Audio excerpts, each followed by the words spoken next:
हमारा कोशिश ये है कि हम इसमें दूसरे देशों का कल्चर भी हम लोग उसी हिसाब से बढ़ाएँ, जिस तरह हम अपने कल्चर को भी बढ़ाने का पूरा प्रयास करें।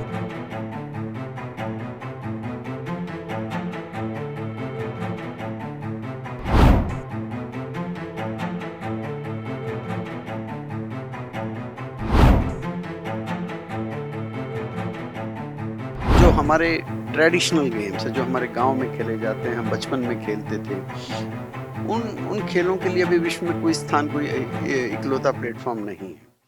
हेलो फ्रेंड्स, मैं आपके होस्ट और दोस्त Shalu Sharma and you are watching News Pin channel. आज हमारे साथ में मॉडर्न पाइथन गेम्स के फाउंडर विजेंद्र गोयल जी हैं। सर, न्यूज पिन पर आपका स्वागत है। धन्यवाद Shalu, thank you for calling me here.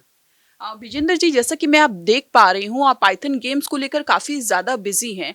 तो अपने दर्शकों के लिए जानना चाहूंगी, इसकी गेम की जो है हिस्ट्री क्या है, ये आइडिया और इंस्पिरेशन कहाँ से आया आपको?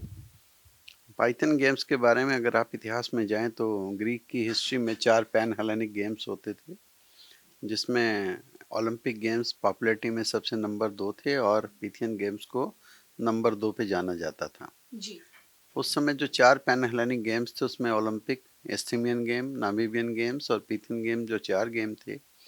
3 गेम ओलंपिक, एस्थिमियन, नामीबियन ये सिर्फ स्पोर्ट्स के लिए थे। पिथियन गेम ही एक ऐसे गेम थे जिनमें म्यूजिक भी था, डांस भी था, पोइट्री भी थी, पेंटिंग भी थी, स्कल्पचरिंग भी थी, एथलेटिक्स भी था, रेसलिंग भी थी, एक फ्यूजन था सभी आर्ट, कल्चर एंड स्पोर्ट्स का। बाद में इन खेलों को बंद कर दिया गया था इन द ईयर ऑफ 394 जी। और उसके बाद 1894 में आज का ओलंपिक है दोबारा शुरू हुआ।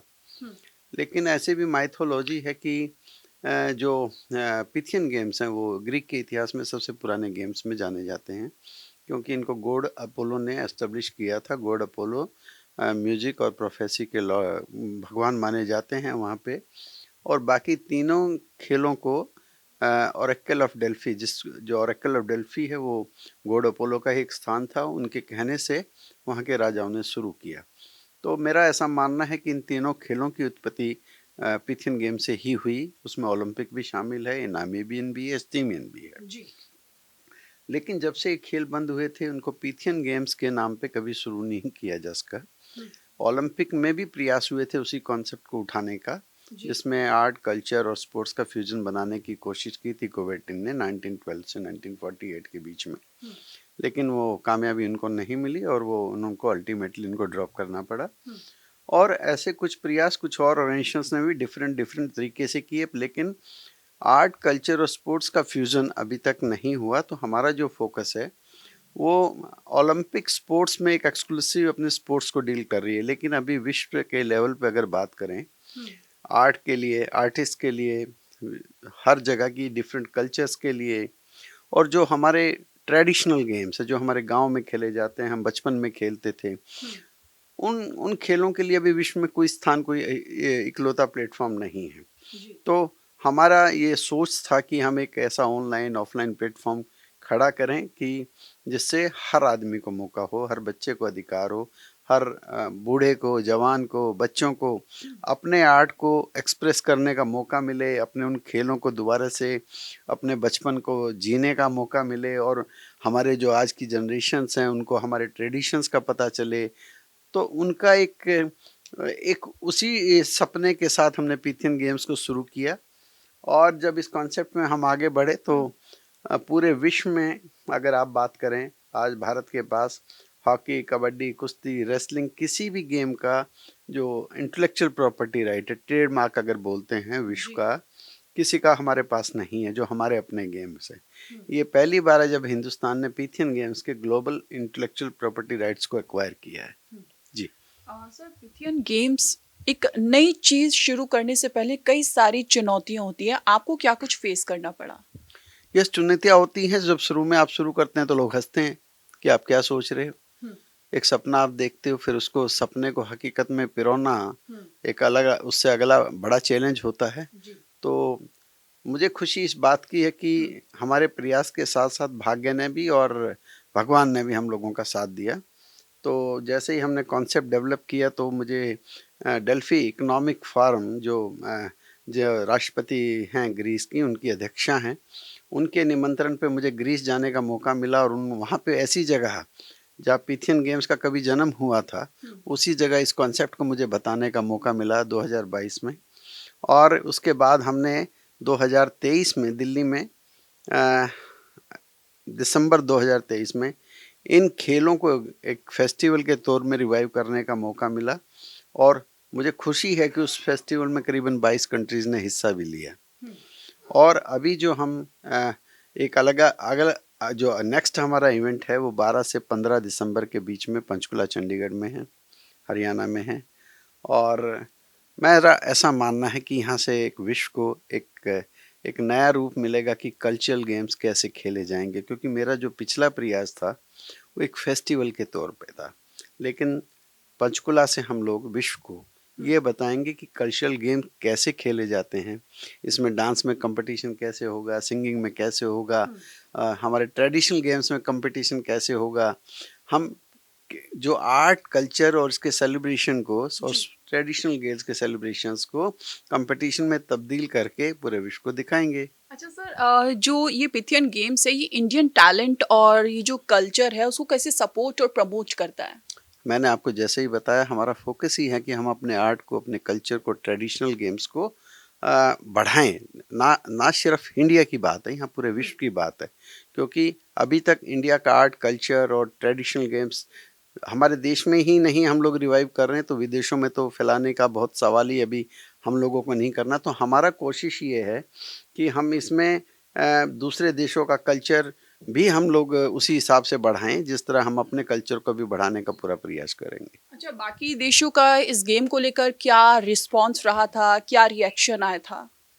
आपको खुशी होगी कि जब इस कॉन्सेप्ट को हमने सोशल मीडिया से पब्लिश किया, विद इन 6 मंथ्स करीबन 100 कंट्रीज ने इसको फॉलो करना शुरू कर दिया। और जब हमने इसकी पहली मीटिंग कॉल की, ऑनलाइन मीटिंग 2022 सितंबर में, तो करीबन 92 कंट्रीज के रिप्रेजेंटेटिव्स ने इकट्ठा होकर कहा लेट्स रिवाइव द गेम। और जब हमने आपको अभी बताया कि दिसंबर 2023 में पहला फेस्टिवल हुआ, ओलंपिक की जब शुरुआत हुई तो सिर्फ 8 देशों ने हिस्सा लिया था। हमारे जब पिथियन गेम की शुरुआत हुई तो 22 कंट्रियों ने हिस्सा लिया था। ये बहुत बड़ी एक अचीवमेंट है। तो आप समझ सकते हो कि पूरे देश और विदेश में इसके प्रति कितना रुझान बड़ी तेजी से फैल रहा है। अच्छा, मॉडर्न पाइथन गेम्स का जो फ्यूचर विजन है वो क्या कुछ रहने वाला है? देखिए, हमने जो इसमें हर तरह के एक नए कॉन्सेप्ट को दिया है। इसमें आर्ट भी दिया है, कल्चर भी दिए हैं, हमने ट्रेडिशनल गेम्स भी दिए हैं, हमने इसमें मार्शल आर्ट्स को कवर किया। अब अगर आप जूडो और ताइक्वांडो की बात करें वो ओलंपिक्स में कवर हैं, लेकिन विश्व में पूरे हज़ारों मार्शल आर्ट्स हैं जिनके पास कोई प्लेटफॉर्म नहीं है। हमारे जो हम लोग पिट्ठू खेलते थे, लगोरी खेलते थे, मलखम्ब खेलते हैं, इनको हमारा इंटरनेशनल लेवल पे कितना जाना जाता है। हम एक टांग की दौड़ दौड़ते थे, बोरा की दौड़ दौड़ते थे, 3 टांग की दौड़ थी। इन लोगों के लिए कहाँ कंपटीशन है। तो हम इसके माध्यम से पूरे विश्व में इस तरह के खेलों को इकट्ठा कर रहे हैं, क्योंकि विश्व में इन्हीं खेलों को अलग अलग नाम से जाना जाता है। तो उसको कंपाइल कर रहे हैं, डाटा कंपाइल कर रहे हैं। और मैं आपको बताऊंगा कि हमने बताया कि पिथियन गेम एक कॉन्सेप्ट है जो ऑनलाइन भी और ऑफलाइन है। ऑनलाइन के माध्यम से कोई भी बच्चा किसी भी वर्ल्ड के किसी भी कोने में वो रजिस्टर कर सकता है, वो अपने देश में पार्टिसिपेशन कर सकता है, उसको हक है खेलने का। हम लोग फेडरेशंस को भी समान मौका देते हैं और इंडिविजुअल्स को भी, एनजीओस को भी। हमने खेलों को और जो कला को हमने फेडरेशंस के अंतर्गत बांधने की ही हमारा प्रयास नहीं है। हमारा ये प्रयास है, क्योंकि अगर आज भारत देश की बात करें हम 140 करोड़ हैं। हम मेडल जीत के कितने लाते हैं, 6 या 8 ओलंपिक्स में। तो क्या हमारे पास टैलेंट की कमी है? तो ऐसा क्यों है? तो इसका मतलब हम सही तौर से टैलेंट के पास पहुंच नहीं पा रहे। तो हमने इस माध्यम से एक प्रयास किया है कि हमारे आर्टिस्ट के लिए खुले हुए हैं, जो भी आए वो compete करें और हम लोग आगे बढ़ेंगे। बिल्कुल। विजेंद्र जी, आपसे जानना चाहूंगी, ये पाइथन गेम्स खत्म होने के बाद आपका जो अगला टारगेट है वो क्या कुछ रहने वाला है? देखिए, हमने ऑलरेडी अपने प्रोग्राम्स में इसको अनाउंस किया हुआ है। जी। हमने अनाउंस ये किया हुआ है कि 2025 में हम लोग इंटरनेशनल अपने पारापिथियन गेम्स को करने जा रहे हैं।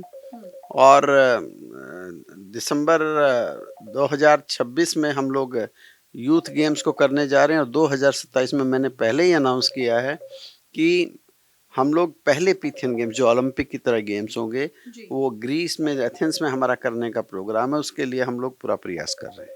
बेहद शुक्रिया हमसे जुड़ने के लिए। तो ये थे हमारे साथ में मॉडर्न पाइथन गेम्स के फाउंडर, जिन्होंने इस गेम की जो पूरी हिस्ट्री है उसके बारे में बताया, आइडिया कहाँ से आया उसके बारे में बताया। सर, न्यूज़बिन पर जुड़ने के लिए आपका बेहद शुक्रिया। देखिए, 12 से 15 दिसंबर तक ताऊ देवीलाल यानी कि पंचकुला में ये आयोजन होना है और इससे जुड़ी सारी जानकारी न्यूज़बिन पर आपको मिलती रहेगी। बने रहिए हमारे साथ, देखते रहिए न्यूज़बिन। लाइक, शेयर, कमेंट करना ना भूलिए। नमस्कार।